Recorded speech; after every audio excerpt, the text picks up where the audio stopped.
Hi, I'm Russ Jeffers from MobileBurn.com, and here I've got the Acer X960, which is a new Windows Mobile 6.1 device that's just come out from Acer.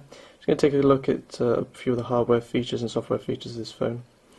Starting off at the front here, you can see we've got a 2.8-inch resistive touchscreen, which isn't really as large as you would hope for a touchscreen device. It's only comparable to the Nokia 95 same size screen, except the Nokia's got a keypad, which the Acer doesn't. In terms of the size of the actual device, the Acer is also slightly larger, although not quite as thick.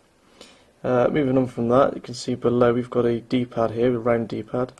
Not a lot of use for this because obviously we've got the touch screen, but it's still nice to have one. And we've got an enter button in the middle there. To the left we've got a GPS button which takes you directly into Google Maps, and to the right we've got a home button which is supposed to take you back to the home screen but only works from a handful of menus.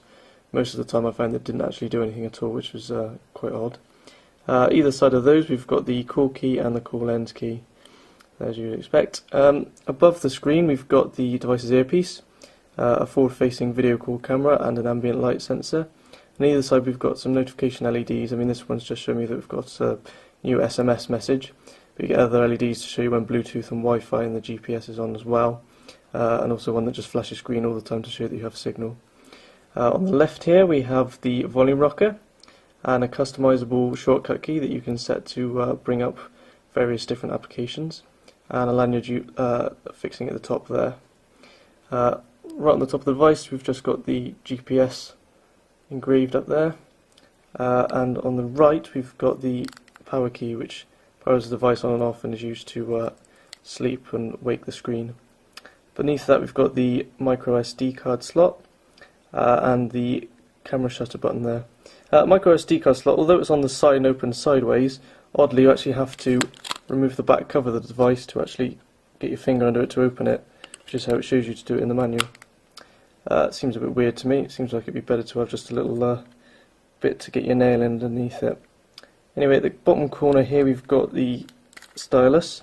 Not an active stylus, not magnetic either, just a telescopic one. It's pretty sort of flimsy as well. It does bend a bit, which isn't great. But it's quite necessary on this phone because the screen's not the biggest, as I say, and it's quite hard to tap certain things. On the bottom of the device we've got the mini USB port used for charging, data and headsets. You get a headset with the device which is sort of quite low quality but does the job. On the back here you can see we've got this sort of soft touch paint which is a lot better for fingerprints and scratches in the front, which is comparatively shiny and picks up a lot of prints. At the bottom here we've got the Windows logo, and then we've got the 3.2 megapixel camera here, it's autofocus camera, with the LED flash next to it and also a self-portrait mirror.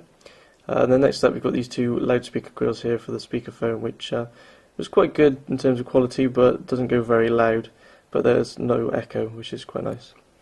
Let's go move on to the Acer shell menu now. Just tap the button on the side here. You can hear sort of a bit creaky the covers as well. It's not the best build quality we've seen. Here we've got the Acer shell sort of user interface that's on top of the Today screen of Windows Mobile, and you get sort of an office layout here, like a virtual office that you can scroll around with your thumb and then pick different applications and items in the office. You can see we've got this photo frame at the back here with photos in it that I've taken, loaded up on the phone.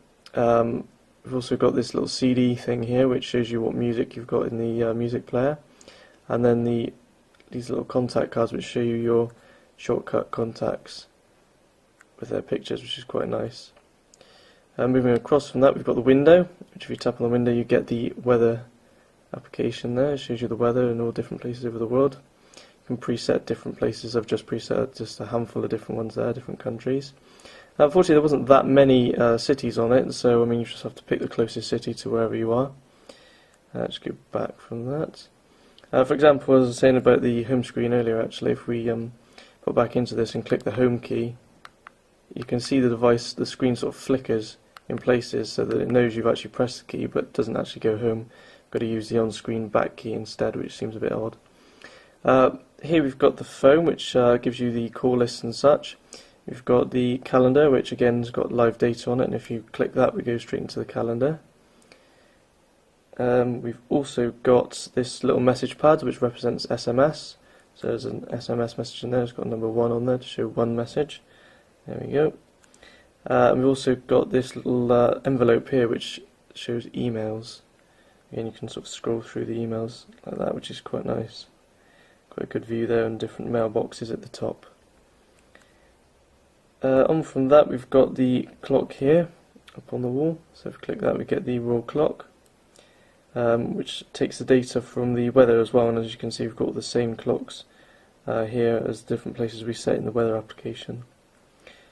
Scrolling across from that, we've got on the right hand side, this is your internet browser with shortcuts, so you can set some shortcuts here for the browser. It's Internet Explorer browser on this one, Internet Explorer Mobile, which isn't the greatest browser and was quite slow in our tests. And here we've got a little shortcuts pad which you can use for shortcuts. You can preset your own shortcuts to different applications.